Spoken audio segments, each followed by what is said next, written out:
Dams are probably the most complicated power generation in the game. The biggest metric that it depends on is the height difference from one side to another, like how much water is held back. Click on this dam, look at that, 672 megawatts of power output. That is really, really good. I mean, it varies from the water flow, of course. 720, look at that. This map was made with a dam in mind. This is Vanilla Lake map by Mr. Miyagi, and this part is specifically made for a dam. So there are very few maps in City Skylines where the geography allows you or like to build a successful dam. So the biggest part is the height difference here. If you have that in one of your maps, you can build a dam and you can get a positive, successful power output like this one right here. I think that's really, really good. It also depends on how high these sides are here. So there's a lot of factors that contribute to the successful power output of a dam. It's really complicated again, and the key factor is the height difference from one side to another from the water here. So be sure to check that out in your map or when starting a map if you want to work with hydroelectric power, hydroelectric dams in that map. When starting a city in City Skylines, we get 70,000 credits to work with. Now, what if I told you we can bump that up to over 100,000 with a simple trick? Now, let me show you. What we're going to do first is start a map like we usually would. All right, so we've reached this point now where we don't have any more money. We are draining, but I can't build any more pipes. We cannot build our city further, but that's not a problem. Put it on 3 speed. You see we are in the negatives. Don't worry, I've spent 70,000 credits already on this layout with a 19,000 power plant. We got some water intake outflow, but we can't build any more pipes. So this is the road layout for the start of the city. Now we had 70,000 and notice that our balance is draining. The goal here is to get to minus 10,000 where the game will offer us a bailout. Here we go, we're getting close. Anytime now, boom, there it is. Bankruptcy alert, we get a bailout, so we're gonna get 50,000. We had minus 10,000. If we put the 50,000 on top, we're at plus 40 again, plus the 70 is 110,000 credits to build our city, to continue building our city. This comes with no interest, no monthly cost, nothing. So we'll accept that. And there we go. First milestone where everything is unlocked money-wise, and we're already making green numbers with the city, and we have a lot of cash left over. We can simply expand our city. So that's a cool trick, how you can up your budget from the start to over 100,000 credits to start your city. So we all know that we can connect walking paths to some of these parks, right? But there are some other buildings where you can connect walking paths as well. If you didn't know about this, there, you're welcome. You can connect paths to this park or to some of the parks. You just find a park, you place it down, and you can see what parks you can actually place pedestrian pathways to. I think the small playground is also, and even you can even see that it has these like little nubs here where you can connect the paths. There are a few other buildings where you can do that too. Starting it off with the hospital right here, you can actually connect your paths. It doesn't always work perfectly. You gotta like kind of find, there we go, you gotta kind of find the angle, and then you can really snap those, there we go, snap those paths in here, and your citizens will use them and go to the hospital that way. We have the monorail station also connects like this. You see, they just kind of snap to it there. Sometimes it's better to turn off the guidelines here, and there you can see it. I think that works better for the hospital as well. Yeah, so there you go. Without the guidelines, at the pathway trying to snap to everything, it is pretty good. And then we got the small train station from the ROJ, the Railroads of Japan content creator pack, and look how far you can go in with this pathway. It leads to this entrance here, which I think is super cool, up the stairway, over the tracks, and into the train.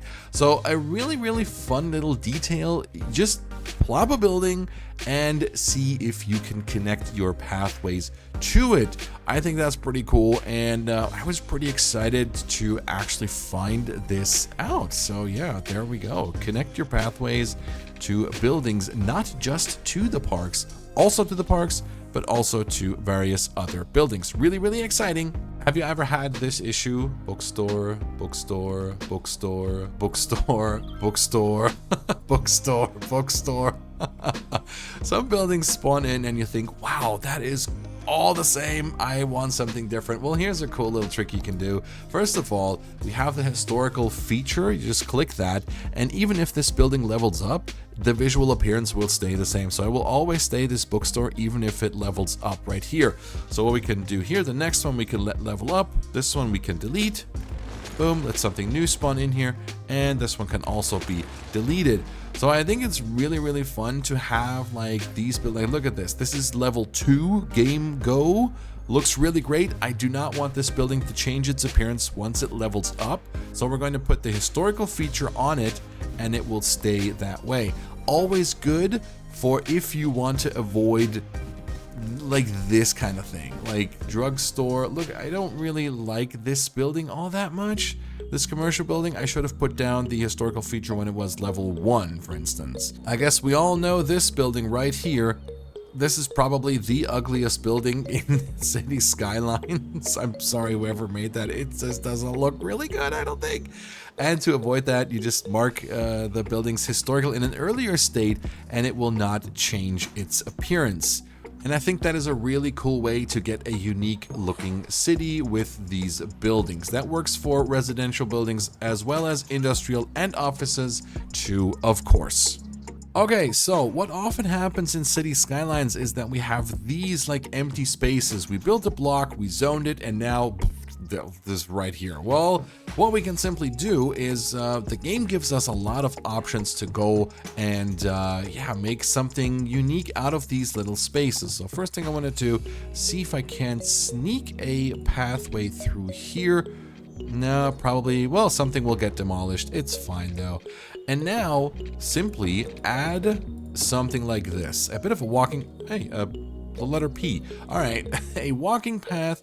And now let's go and let's go into some props here. And this is just an example, right? You can do whatever you want, but the point is that you can have these little spaces. It's not a problem. You don't have to have wall-to-wall mass zoning everywhere. Just look at this. I'm not sure if editor Flyvox can do it like a before and after, but this looks really good. This looks much, much better than before. Just having that empty space in there. Nothing wrong with the empty space, but I think these little things here just make your city feel more alive and lived in. So you got a walking path here. I don't think anybody's going to use it. Another tip, bonus tip, if you don't think anybody's going to use your walking path, here is something that we can do.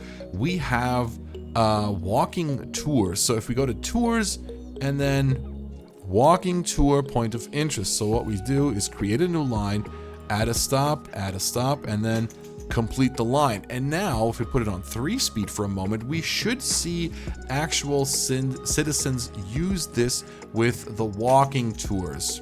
And here we go. We got the first customer on the walking tours. They stopped, Jeremy Roberts, they stopped for a brief moment at the point of interest here. And that's how you can get these areas kind of alive again. That's just the first customer. There will be more, but it's so cool to see that people will actually go through and walk through this area. We have the next person going through. It's Jeremy Roberts again. See, the tour is so great. He didn't want to leave. He wanted to go in again. He stopped at the point of interest.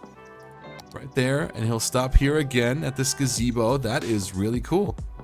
They stop for a brief moment, so there you go. You want to spice up your areas, you want to get people moving, use the walking tours. Really great way to do that. And now using that logic that we just applied over to this area, we can now come in here, and if we have like a block of buildings and you're like, I want to do something different here, easy as pie. Grab your pedestrian pathway and just simply go ahead. Don't be afraid to lose some of the buildings. It's not a big problem. They will respawn at times, so it's actually fine. It's actually fine. See, we still have the zoning squares. Everything is all right, but we can definitely come in and spice up a bit of our areas, our pedestrian areas, our industrial areas, whatever we want with these little things that we can do to the mass zoned areas here. So easy as that. We've created a little barrier here with the fence. The zoning squares disappeared. Great. That gives us some flexibility with the trees. And once everything spawns back in, we're going to put it on 3-speed, everything will spawn back in, no worries. We have broken this sort of like, this mass zoning a little bit. See, the houses are spawning in, and I think these kind of things just make all the difference. And your citizens will use these paths because they will help them get from point A to B. So they will go in here and then they will use the path. Really great.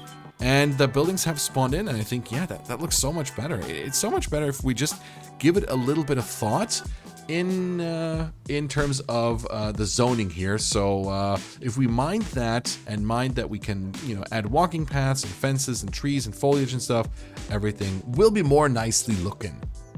All right, and another thing for our industry areas, how can we make them look a bit better? Well, things I like to do, first of all, is use power lines in industry areas, because first of all, it just fits and it makes for a nice, clean industrial look. Like if you're into these kind of things, right? But if you do want to decorate, I also suggest using some of the fences here. Go with the park fence, or maybe even the amusement park fence. There's like oil industry from the industries DLC. We got the fences or fence. Let's go with the oil industry fence right in here. Boom, there we go. Looking really industrial vibe kind of ish. I mean, you get the idea, right? That's how these things work. Plus, if we go to the Parks and Plazas menu and go to the props section right here, if you have the countryside DLC, we could put in like these cool props. Windmill, I mean, does it make sense? I'm not really sure, but you got sheds, you got walls. We got some, you got some wood barrels here to put into your industry areas as well. We got some rubble on the ground here also to use, or maybe some tire marks in here. You got an empty space in there. Look at that. And we got tire marks going through the industrial area right in here. There we go. Looking really, really nice. Or if you have the, which one was it? There's the ROJ. Look at that. Signal equipment, small box. Boom. Very nice. We got a big box here. Is that a big box? Yeah. So you got all these like props that would fit into an industrial area. I love that a lot, and that is how I like to spice up my industrial areas. Usually go with power lines and fences, but if you have some of the content creator packs, you have some other cool props to use in your industrial areas. Let's go. I want to give a quick but huge shout outs to my YouTube members and Patreon supporters. We have Sergio on YouTube and Jukaboa, who supports at Patreon. Thank you so much for that. I really, really appreciate your support.